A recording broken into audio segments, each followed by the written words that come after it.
नाट्यशास्त्र भरत मुनि द्वारा रचित ग्रंथ है।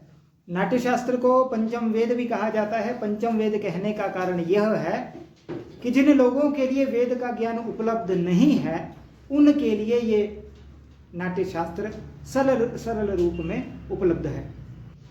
इस नाट्यशास्त्र में कुल मिलाकर 36 अध्याय हैं। आपके पाठ्यक्रम में नाट्यशास्त्र लगा है और उसका भी 6वां अध्याय जो है रसाध्याय, उस रसाध्याय में भी संग्रह जो है वो आपके पाठ्यक्रम में है। तो संग्रह को जानने से पहले हम थोड़ी सी इसकी भूमिका को समझते हैं कि जब पंचम अध्याय में पूर्व रंग इत्यादि के विषय में, जो रंगमंच था उसके विषय में जब व्याख्यान हो गया तो आत्रेय आदि 5 ऋषि जो थे उन्होंने भरत मुनि से कुछ प्रश्न पूछे। उन प्रश्नों की संख्या भी 5 थी। वो जानना चाहते थे रस क्या है, भाव क्या है, इस तरह से उनके कुछ प्रश्न थे। और उन्होंने उन प्रश्नों में एक संग्रह के बारे में भी पूछा था कि हे भरत मुनि, आप हमें संग्रह के विषय में भी बताइए कि ये संग्रह क्या है। तो भरत मुनि कह रहे हैं, जो विद्वान हैं नाट्यशास्त्र के, वो कह रहे हैं कि ये नाट्यशास्त्र इतना गंभीर है कि इसमें प्रवेश करना ही मुश्किल है। किसी तरह इसमें प्रवेश हो गया तो उसका पूरी तरह ज्ञान हम पा नहीं सकते हैं। और ये कहाँ कह रहे हैं? तो 6ठे अध्याय में। कौन कह रहे हैं? भरत मुनि। उन 5 के प्रति जो है वो कह रहे हैं, आगे कह रहे हैं, तेषां नुवचनम श्रुत्वा मुनीनां भरतो मुनिः प्रत्युवाच पुनर्वाक्यम रसभाव विकल्पनम। तेषां नुवचनम श्रुत्वा, तेषां पंचानां वचनम श्रुत्वा। कहा शृणोति? भरत मुनि। भरत मुनि जो है उनके वचन को सुनकर मुनियों के मुनि जो हैं, जो महर्षि नाट्यशास्त्र के कर्ता भरत मुनि हैं, वो प्रत्युवाच अपने उत्तर में बोले, क्या कहे? अहम वह कथयिष्यामि निखिलेन तपोधना संग्रहं कारिकां चैव निरुक्तं च यथाक्रमम्। कि हे तपस्वियों, मैं आपको इस सारे जो आपके प्रश्न है इसका विस्तार से उत्तर दूंगा। निखिलेन, हे तपोधनाः अहम निखिलेन कथिष्यामि। मैं पूरा इसका उत्तर बोलूंगा। और क्या क्या कहूंगा? संग्रह, कारिका और निरुक्त। संग्रह कारिका विशेष शब्द है, इनको आप ध्यान में ला दें। संग्रह और कारिका को मैं आपके सामने विस्तार से कहूंगा। भरत मुनि अपने 6ठ अध्याय में कह रहे हैं। आगे कह रहे हैं, न शक्यमस्य नाट्यस्य गन्तुमन्तः कथञ्चन कस्मात् बहुत्वात् ज्ञानानां शिल्पानां वाप्यनन्ततः। कहा कि इसके अंदर प्रवेश जो है किसी तरह हो पाता है। ये जो नाट्य शास्त्र है इसमें प्रवेश किसी तरह हो जाता है। और जब कथनचना किसी प्रकार से प्रवेश हो गया तब जाके शिल्पों आदि का ज्ञान, जो नाट्य शास्त्र में विद्याएं वर्णित हैं, उसका ज्ञान हो पाता है। आगे क्या कहने हैं? एकस्यापि न वै शक्यस् अंतो ज्ञानानुवस्य हि गन्तुं किं पुनरन्येषां ज्ञानानामर्थतत्त्वतः। अब कह रहे हैं कि एकस्यापि न वै शक्यस्, एक जीवन में इस के अंदर प्रवेश करना तो मुश्किल है, एक व्यक्ति के द्वारा प्रवेश। अब देखो भरत मुनि भूमिका बनाए जा रहे हैं। एक तो भूमिका हम बनाते जब किसी को ज्ञान नहीं देना हो, नहीं पुस्तक घर में रह गई है, ध्यान नहीं है। एक भूमिका है कि जब ज्ञान बड़ा दृढ़ होता है तो उसकी कुछ तो भूमिका बनानी पड़ेगी। जो सामने वाला पूछ रहा है उसको ज्ञान का स्तर भी तो पता हो। 5 बज चुके हैं, आप यहाँ बैठे हुए हैं, तो मुझे भी तो बताना पड़ेगा कि इस ज्ञान का भार कितना है। इसका मूल्य कितना है। तो भरत मुनि भी उन मुनियों को बताना चाह रहे हैं कि ये सामान्य ज्ञान नहीं है जो आप पूछ रहे हैं।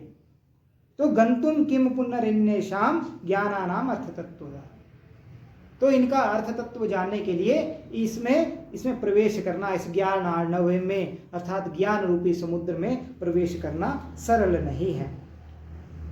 आगे कह रहे हैं किंत्वल्प सूत्र ग्रंथार्थम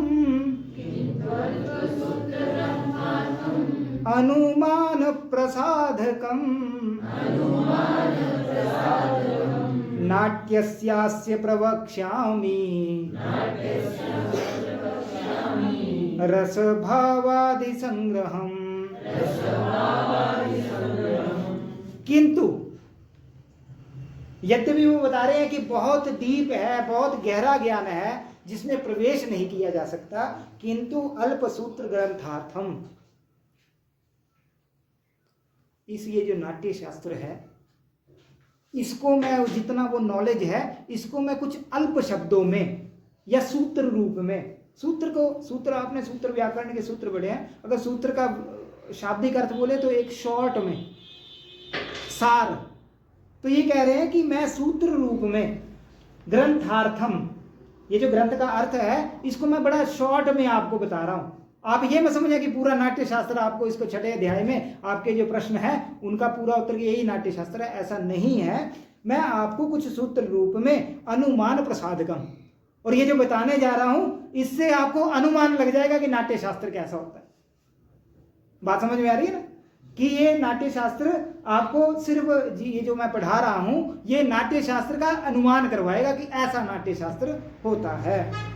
नाट्यस्यास्य प्रवक्ष्यामि रसभावादि संग्रह, और किस विधि से कहूंगा तो मैं आपको रस बताऊंगा, भाव बताऊंगा और संग्रह बताऊंगा। संग्रह को जानने के लिए पहले रस जानने पड़ेंगे, भाव जानने पड़ेंगे, इन सबको मिला के ही संग्रह बनता है। तो इसलिए मैं आपको रस, भाव और संग्रह बताऊंगा। विस्तरेणोपदिष्टानां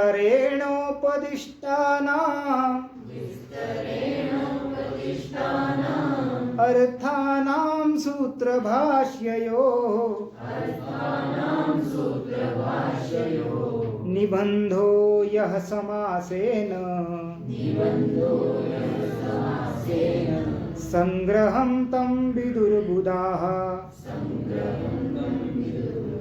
विस्तरेणोपदिष्टानाम अर्थानाम सूत्र भाष्ययोः, बड़े विस्तृत भाष्य जो है, विस्तृत ज्ञान जो है, निबंधो यह समासेन, और जिनका निबंधन जब कर दिया जाता है, एक समास रूप में जब उसको प्रस्तुत कर दिया जाता है तो उसको संग्रह कहते हैं। बहुत विस्तृत चीज है, जब उसको इकट्ठा करके कहीं दिखा दिया जाएगा, शॉर्ट में दिखा दिया जाएगा तो उसको क्या कहेंगे, संग्रह। जैसे आपने ये चार्ट देखा वेद का, वैदिक वांग में तो बहुत बड़ा है, वो मैं शुरू से बता रहा था आपको, लेकिन मैं ये कह रहा हूं कि ये वैदिक वांग में है, तो ये क्या है, उसका कुछ सूत्र रूप है, उसका समास रूप है, उसका कुछ संग्रह रूप है। तो इस तरह से संग्रह की परिभाषा उन्होंने, ये जो है वो संग्रह की परिभाषा है। अब सूत्र की परिभाषा बता रहे हैं। ये यद्यपि नाट्य शास्त्र में नहीं है, ये आपको व्याख्याएं के लिए है, नाट्य शास्त्र में ये नहीं आता, फिर भी आप पढ़ लीजिए। अल्पाक्षरम असंदिग्धम सारवत विश्वतो मुखम अस्तोभ मनवद्यंच सूत्रम सूत्रकृतो विदुः। सूत्र क्या है, तो ये बड़ी सुंदर परिभाषा है सूत्र की, कि अल्पाक्षरम, जब आप सूत्र बनाएंगे तो अल्पाक्षर होना चाहिए, कम शब्द होने चाहिए। तो पहला, इस परिभाषा को जब आप परिभाषा याद करेंगे तो उसका अर्थ भी आपको ध्यान में होना चाहिए कि अल्पाक्षरम शब्द जो है वो कम होने चाहिए। और उसके बाद क्या बोला, असंदिग्धम, संदिग्ध नहीं होने चाहिए। संदिग्ध समझते हैं, संशयात्मक, कि शब्द कम होने चाहिए। और दूसरा क्या बताया, असंदिग्धम, कि उसको पढ़ के संशय ना हो जाए। अब जैसे इको यणजी ये सूत्र है, तो इससे स्पष्ट हो रहा है कि ई उ री री, यण से यर लव और अची से अच परे रहने पे। स्पष्ट है ना, संशय नहीं हो रहा है कि पहले कौन होगा बाद में कौन होगा, ये कोई संशय नहीं है। तो असंदिग्धम पहला आ गया, अल्पाक्षरम असंदिग्धम, सारवत पूरे अर्थ का ज्ञान उसी सूत्र से हो जाना चाहिए। इसी को ले लेते हैं, इको यणची, इक के स्थान पर यण होता है अच परे रहने पर संहिता के विषय में। पूरा आ गया ना, इको यणची इन शब्दों में अल्पाक्षरम। तो आगे क्या कह रहे हैं, विश्वतो मुखम, और विस्तृत बताने वाला, अर्थ को बताने वाला हो, अस्तो मनोद्यम च सूत्रम। तो इस तरह से कोई भी दोष उसमें नहीं रहना चाहिए। ठीक है जी, तो ये सूत्र की परिभाषा उन्होंने कही है। यहाँ नाट्यशास्त्र में विशेष नहीं है, लेकिन आपको सूत्र समझाने के लिए यहाँ व्याख्या में आपको दे दिया गया। अब जो अगला है कि संग्रह आखिर है क्या, जो संग्रह हमने पढ़ना है। अगर आपको संग्रह समझ आ गया तो समझ लो भरत मुनि का नाट्यशास्त्र का 6वां अध्याय लगभग समझ आ गया। और संग्रह समझ नहीं आता तो न रस समझ आएंगे ना भाव समझ आएगा, क्योंकि इन सब से मिलके ही संग्रह बनता है। तो इसको अच्छे से याद करेंगे मेरे साथ। रसा भावा ह्यभिनया धर्मी वृत्ति प्रवृत्तया सिद्धिः स्वरास्तथा तोद्यम् सिद्धिस्वरास्तथा तोद्यम् गानं रंगश्च संग्रह। एक एक शब्द बोले। रसा भावा ह्यभिनया धर्मी वृत्ति प्रवृत्तयः सिद्धि स्वरास्तथा तोद्यम् स्वरास्तथा तोद्यम् गानं रंगश्च संग्रह। अब दूसरी पंक्ति में गलती नहीं करनी है, वहां शब्द है सिद्धि स्वरास तथा तोद्यम। आतोद्य शब्द है, संधि हो गई है। रसा भावा ह्यभिनया धर्मी वृत्ति प्रवृत्तयः सिद्धि स्वरास्तथा तोद्यम् गानं रंगश्च संग्रह।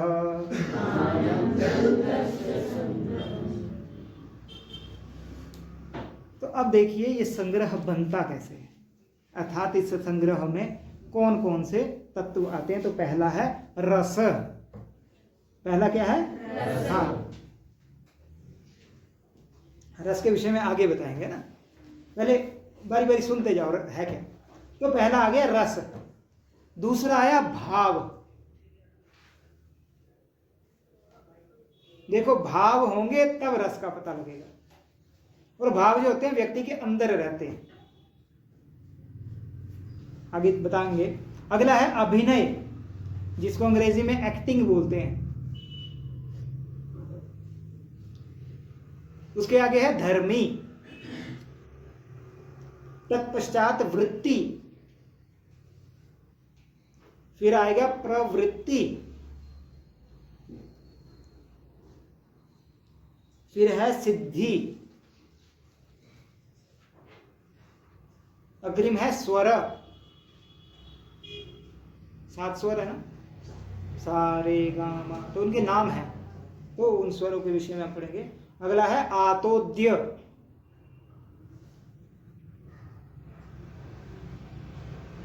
गान, अग्रिम है रंग। अब इन पंक्तियों, इस पंक्ति को देखो और श्लोक गाओ तो साथ में याद हो जाएगा, अर्थ भी याद हो जाएगा। रसा भावा ह्यभिनया धर्मी वृत्ति प्रवृत्तयः सिद्धि स्वरास्तथा तोद्यम् गानं रंगश्च संग्रह। अब अब आगे कह रहे हैं संग्रहो यो मया प्रोक्तः समासेन द्विजोत्तमाः सविस्त्रं तस्य वक्ष्यामि सनिरुक्तं सकारिकम्। अब संग्रह आप ये मत सोचिएगा कि ये श्लोक पढ़ लिया संग्रह हो गया, 7-8 चीजें आ गई तो ये संग्रह हो गया। भरतमुनि कह रहे हैं कि संग्रहो यो मया उक्तम, जो मेरे द्वारा अभी संग्रह कहा गया आपके सामने, समासेन द्विजोत्तम, ये तो समास रूप में थोड़ा सा बताया मैंने। विस्तरम तस्य वक्ष्यामि, इसका विस्तार तो मैं वो बोलने जा रहा हूं। सनिरुक्तम सकारिका, उसकी निरुक्ति भी बताऊंगा और उसकी कारिका भी बताऊंगा। तो आइए हम उस संग्रह में अब प्रवेश करते हैं। और सबसे पहला आता है रस। साहित्य के विद्यार्थी को यदि रस के बारे में पता नहीं है तो उसको साहित्य छोड़ देना चाहिए, उसको व्याकरण पढ़ लेना चाहिए, दर्शन पढ़ लेना चाहिए, जितने दुनिया के बोरिंग सब्जेक्ट है वो पढ़ने चाहिए। बोर आदमी को साहित्य नहीं पढ़ना चाहिए, ये आज मेरी बात स्पष्ट से रूप से मान लो। यदि आपको रसों का ज्ञान नहीं है, यदि आपको भावों का ज्ञान नहीं है, तो साहित्य पढ़ने का कोई लाभ नहीं है। आप में से किसी को मैं अभी अगर कॉमेडी फिल्म देखने ले जाऊं, वहां सामने कॉमेडी हो रही है, पूरा जो थिएटर है वो हंस रहा है और आप मुंह फुला के बैठे हुए। अब मैंने पूछा भाई साहब क्यों नहीं हंस रहे, इसमें कौन सी हंसी आ रही है? तो क्या होगा, भाव नहीं है अंदर। भाव होंगे तो रसाभिव्यक्ति होती है। उसमें स्थायी भाव के बारे में आगे बताऊंगा। तो व्यक्ति के मन में स्थायी भाव होते तब वो रसाभिव्यक्ति होती है, तब वो रोएगा भी। आपने देखा होगा फिल्मों को देख के कुछ रोने लगते हैं और कुछ बुद्ध बन के बैठे रहते हैं। तो इसलिए ये रसों का विषय है, हर कोई इसको समझ नहीं सकता, औरों के लिए मजाक का विषय हो सकता है। तो इसलिए रस के विषय में इस श्लोक को आप अच्छे से याद कर लो और जीवन भर भूलना नहीं है। अगर साहित्य के क्षेत्र में रहना, नहीं भी रहेंगे तब भी काम आएगा। परीक्षाएं तो देंगे और परीक्षाओं में पूछा जाएगा। तो ये क्रम जो है, रसों का क्रम जो है, वो आप याद कर लीजिए। श्रृंगार हास्य करुणा, रौद्र वीर भयानकाः, बिभत्साद्भुत संज्ञौ चेत्, अष्टौ नाट्ये रसा स्मृताः। श्रृंगार हास्य करुणा, रौद्र वीर भयानकाः, बिभत्साद्भुत संज्ञौ चेत्, अष्टौ नाट्ये रसा स्मृताः। कमर सीधी करके जब 3 बार चीज बोली जाती है वो याद हो जाती है। तो अंतिम बार है श्रृंगार हास्य करुणा, रौद्र वीर भयानकाः, बिभत्साद्भुत संज्ञौ चेत्,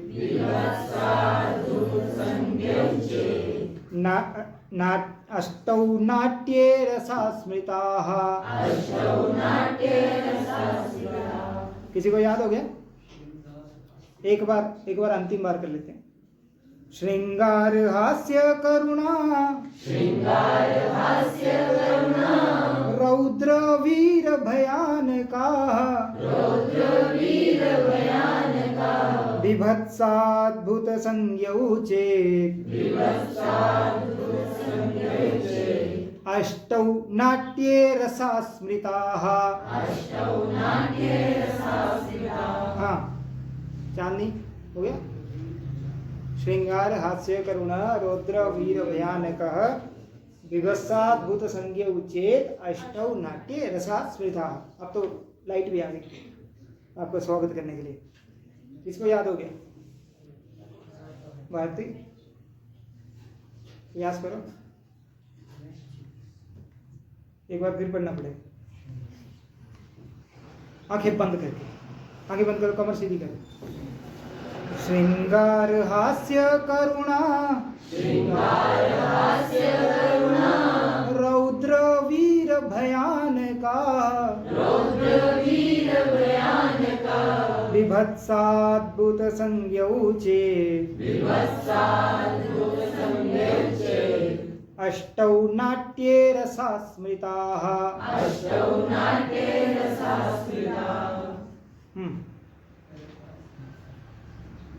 बोलो, शाबाश।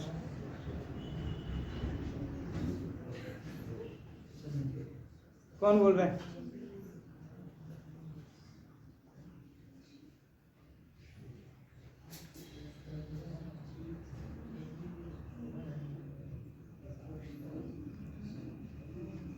चलो थोड़ा सा वक्त दे देंगे आपको। सुना रही है? हाँ सुनाओ तो सुनाओ।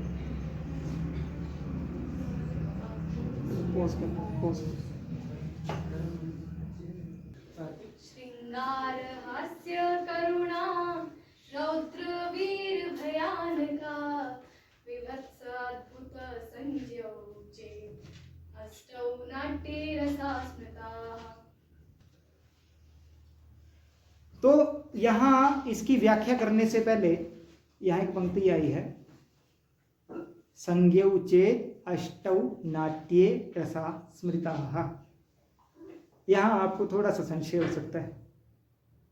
यहाँ भरतमुनि कह रहे हैं कि नाट्ये अष्टौ रसा स्मृताः, और हमने तो सुना नवरसा।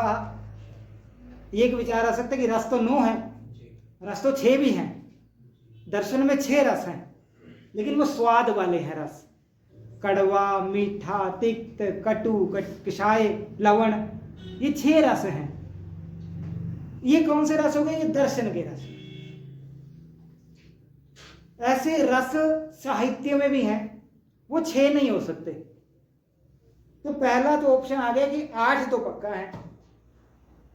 तो भरत मुनि ने मूल रूप से सबसे पहले 8 रस बताए।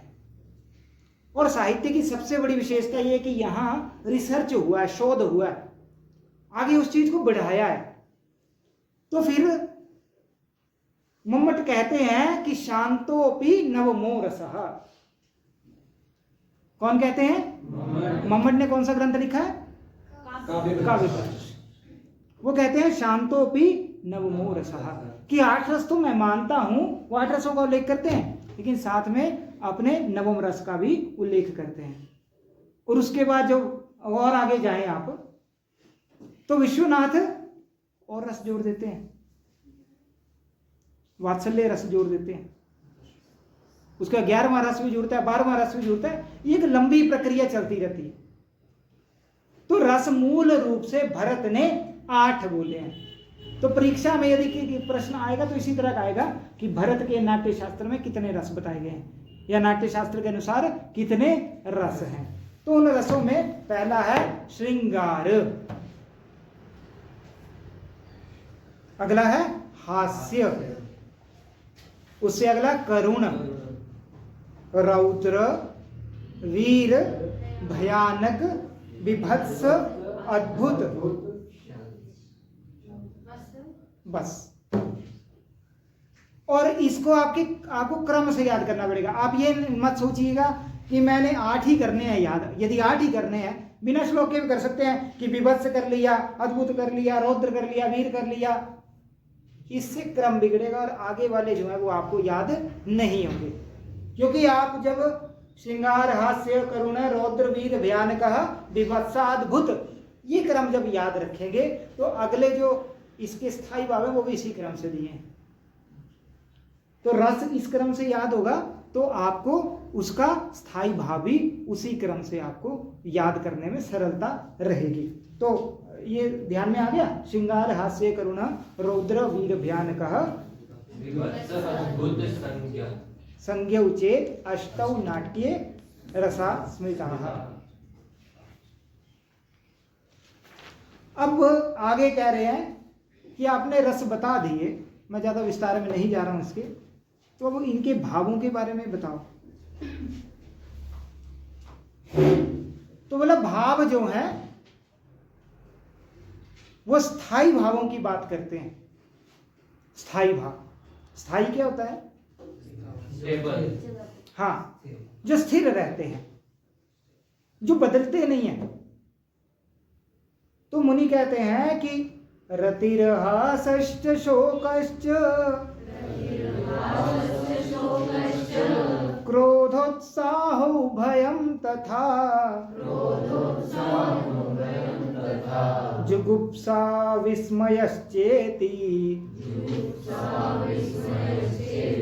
स्थायी भावः प्रकीर्तिताः। रतिर्हासश्च शोकश्च क्रोधोत्साहो भयं तथा जुगुप्सा विस्मयश्चेति स्थायी भावा प्रकीर्तिताः। अब देखिए कि अष्टौ रसाः, 8 हमारे रस आगे।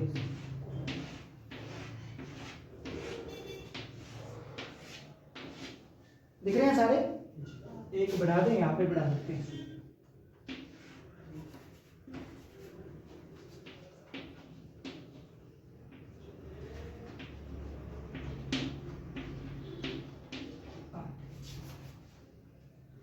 तो पहला आया श्रृंगार, दूसरा आया हास्य, तीसरा करुण, रौद्र,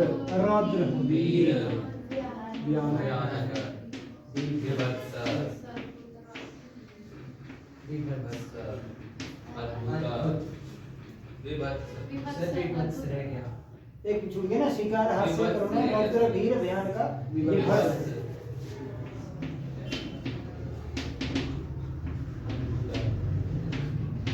तो श्रृंगार श्लोक के साथ भी आप देख सकते हैं, श्रृंगार, हास्य, करुण,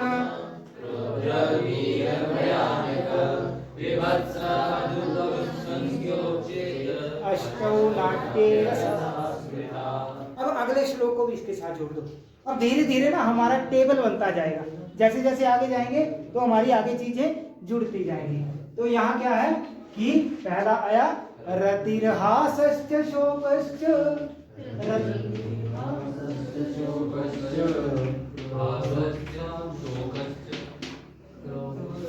पहले शब्दों का अर्थ क्या हो गया? रतिर्हासश्च शोकश्च, आगे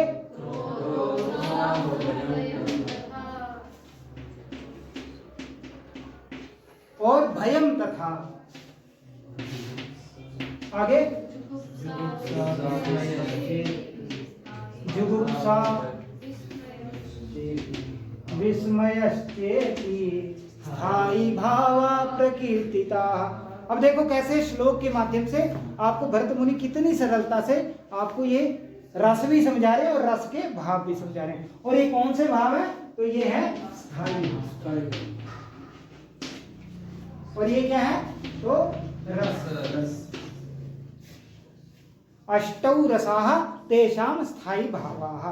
तो एक बार इसका पारायण करते हैं, फिर आगे की कक्षाओं में हम इसका इसके और आगे पढ़ेंगे। इसके देवता कौन होते हैं वो और आगे हमारा जाएगा। तो एक बार श्रृंगार हास्य करुण,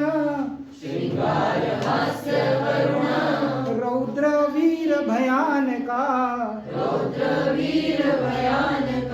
विभत्साद्भुत संज्ञौ चेत्, अष्टौ नाट्ये रसाः स्मृताः। अब इस श्लोक को यदि याद नहीं किया होता तो क्या ये क्रम ठीक बैठता? अगला श्लोक का क्रम बिगड़ जाता। तो हमें इस क्रम को याद करने, इसको याद करने के लिए पहले वाला और पहले को याद करने के लिए आगे वाला याद करना पड़ेगा। तो इसलिए स्थायी भाव रतिर्हासश्च शोकश्च क्रोधोत्साहो भयं तथा जुगुप्सा विस्मयश्चेति स्थायी भावा प्रकीर्तिताः। तो इस तरह से ये रस और उनके स्थायी भाव हैं जो भरत मुनि ने हमें बताए।